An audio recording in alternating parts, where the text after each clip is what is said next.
The first exercise that I want you to do is a thing that I call the STARR Analysis. S-T-A-R-R. STAR with a double R.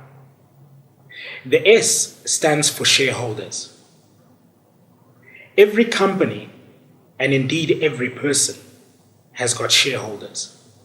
These are the people that have got the most influence on your life. These are the people that have got the biggest say in which direction your life goes. In the book, I tell a story of this young man who got into a relationship with a young woman. They were from different walks of life, but they really, really loved each other. They were very emotionally engaged.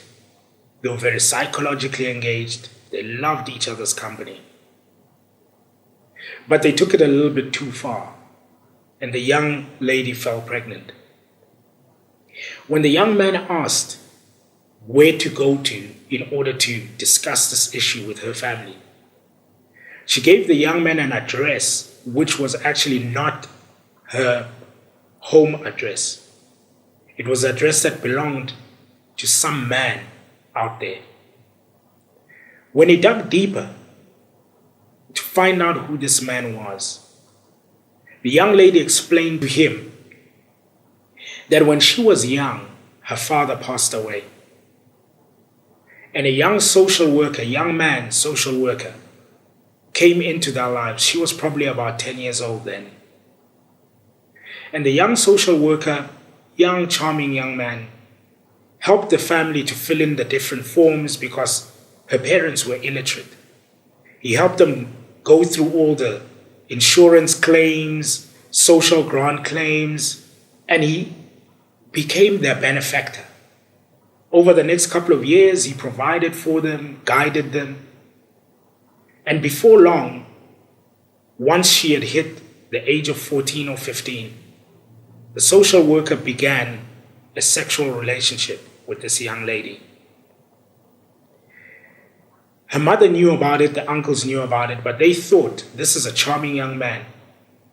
Rather her fall into his hands than into the drunkards in the neighborhood.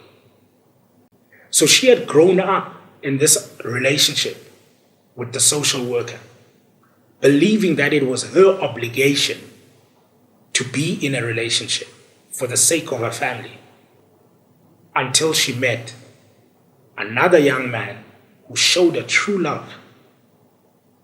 And that true love just went a little bit too far. So even though she had a mother and she had uncles, the true shareholder over her life was some social worker who lived in a completely different part of town with his family, but had 100% say over her life. When you meet somebody in this urban environment, you have got no idea who's really pulling the strings over their life. Until you take the time to really find out who has the most influence. Most people are raised by their grandmothers, not by their biological parents. And that is the true shareholder. Some of them have been raised in Catholic churches, and the church has paid for everything in their life. And that is the true shareholder. You need to get behind the veil and find out who really is pulling strings in this person's life. The T in the STARR Analysis stands for treatment. Everybody wants to be treated the way that they are accustomed to being treated or better. You need to know, how was this person raised? How did their parents treat them? How did their friends treat them? Did they treat them like an egg, like the precious princess of the family? Because if you, as a young man, are going to marry a young lady who was raised as a princess, and you treat her any less than absolute royalty, you already have a problem right from day one. On the other hand, some people were treated really badly when they grew up. I talk in the book of a relationship between a young man and a young girl that was very, very short-lived. The young man was a perfect gentleman. treated the lady with absolute respect, bought her flowers, took her out to dinner, opened the door for her, pulled out the chair for her. She eventually complained to him and said, "You don't love me." And he said, "But I am pouring out my heart to you. I am doing everything I know to be a perfect gentleman to you." She turned around and said to him, "But you haven't beaten me up, not even once." Turns out the young woman was in a very abusive relationship where her ex-boyfriend didn't used to just beat her up randomly. He used to sit her down and tell her, "Do you realize that you've made this mistake?" When she admits the mistake, he would then say, "Do you realize that because I love you, I need to punish you so that you do not repeat it?" And he'd proceed to beat her up as a form of correction in the name of love. So her definition of love was a man who will be hard on her, who will correct her, who will have a very strong hand over her life. The young man thought being a gentleman was what she needed. What she needed was somebody who would be tough and rough on her. Have you ever checked with your partner how they really like to be treated? You need to check, otherwise you will fall short of their expectations. The A is called asset value. Do you know what value your partner's family has on their life? What would they give in exchange for their life? How far would they go to protect their own? Because if you do not value your partner the way that the family would value them, from day one, you're already on the wrong foot. The first R stands for return on investment. I tell the story in the book of a young man who married a woman, and throughout their marriage, which has lasted a very, very long time, a couple of decades now they're old.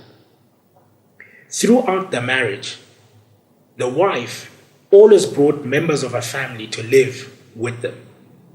They would come into the household, live there as if they had a right to be there.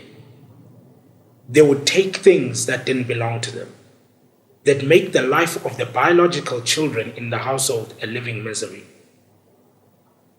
The man eventually cornered his wife and asked her, "Why do these people come into my house and feel like they have a right?" She became very defensive about things.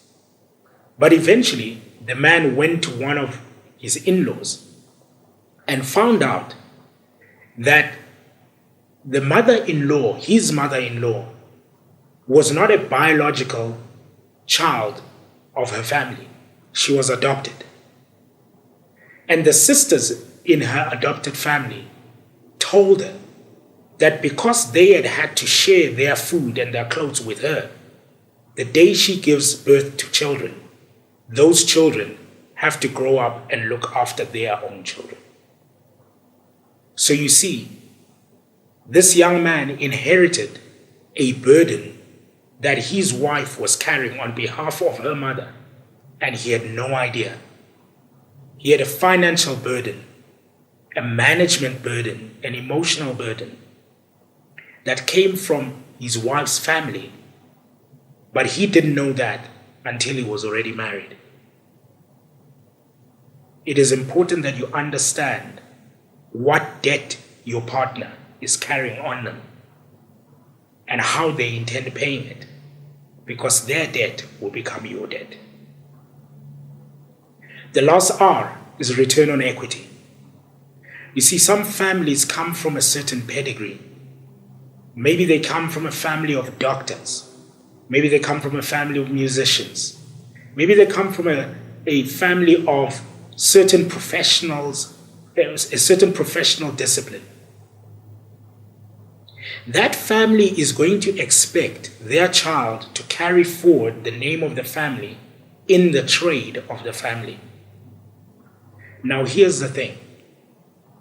If you as a young man marry a young woman whose family expect her to rise up and be a great politician, but you thought you were just marrying an ordinary woman who will bear children for you, raise children, and just be a housewife, immediately you will be at war with her family, because her family will not let that happen, because they need her to rise up and keep the pedigree of the family.